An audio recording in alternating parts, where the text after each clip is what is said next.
The beautiful light.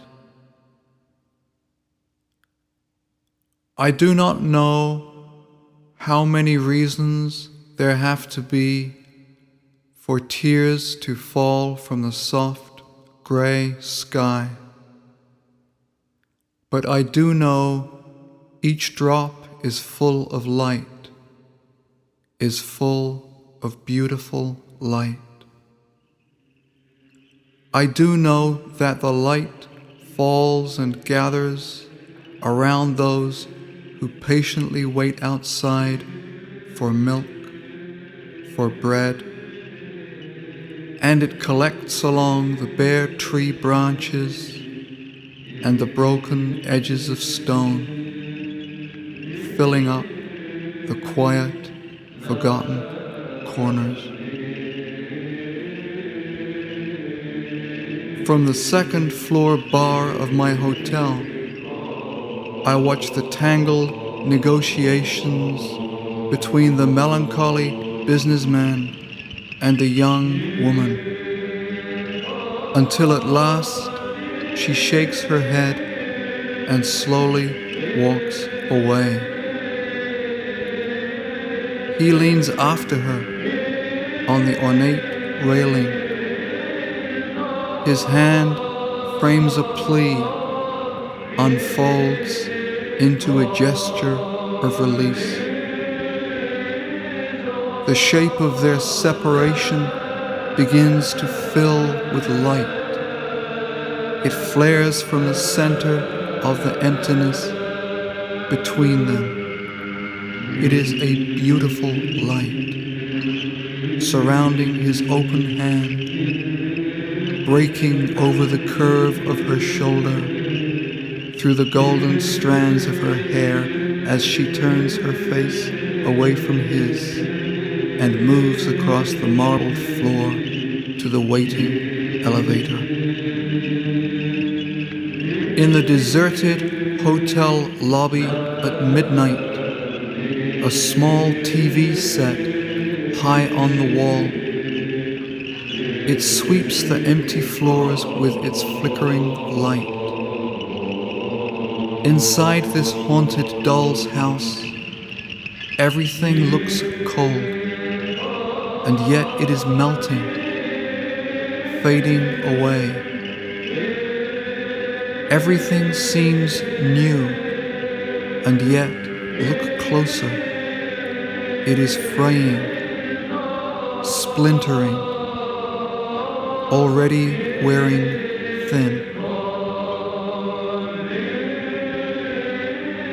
Children pour down the giant museum staircase as if not noticing the marble and the worked gold.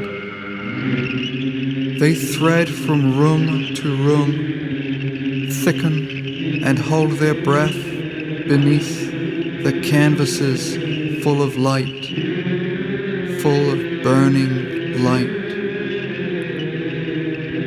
Outside, the golden domes swell and thrust upward in the clear air. Pointed buds, wrapped in leaves of blue and gold, rise up on thick stone stalks. Daylight goes early here. Mid-afternoon twilight soaking into the trees, the snow. Fur-wrapped children are pulled on sleds. Their upturned faces answer with light, answer with beautiful light. Climb 7 flights of stairs to see the artists' studios, paintings hung askew, unfinished drawings, tapestry. We drink tea and eat sweet bread among the rescued icons and precarious columns of old books. We listen to questions and answers softly shuttle back and forth through an interpreter. Soft glow caught on raised glasses, smiles. It spills across framed gestures of benediction and the muted gaze of the icons, where the serene Christ and his radiant saints pierce time with sad, knowing eyes, deep wells of light, deep wells of echoing light.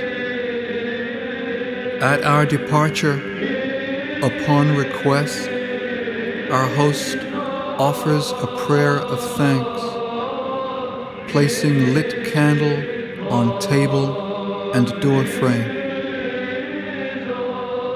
As he pulls deep from an old prayer book, the soft words flutter in his chest and throat like a bird rising in flight. The murmured name of Jesus turns like a shining wheel in the moving water of his voice. Later, in a hospital, by an infant's bed, where wires run from a tiny, sleeping child, a machine hums, and its throbbing light tells us how much the small heart works uphill with the blood, the breath. This light is a window high above our heads. It is a trembling star caught in each falling tear. And now I look out through a large window onto a silent, glistening landscape where the isolated shapes of passers-by struggle through the driving wind and snow. Somewhere beneath this radiant sheet of ice, the stone gives way to water. See how the sky descends and meets a distant line. Beneath that line, a sea of light, a sea of beautiful light.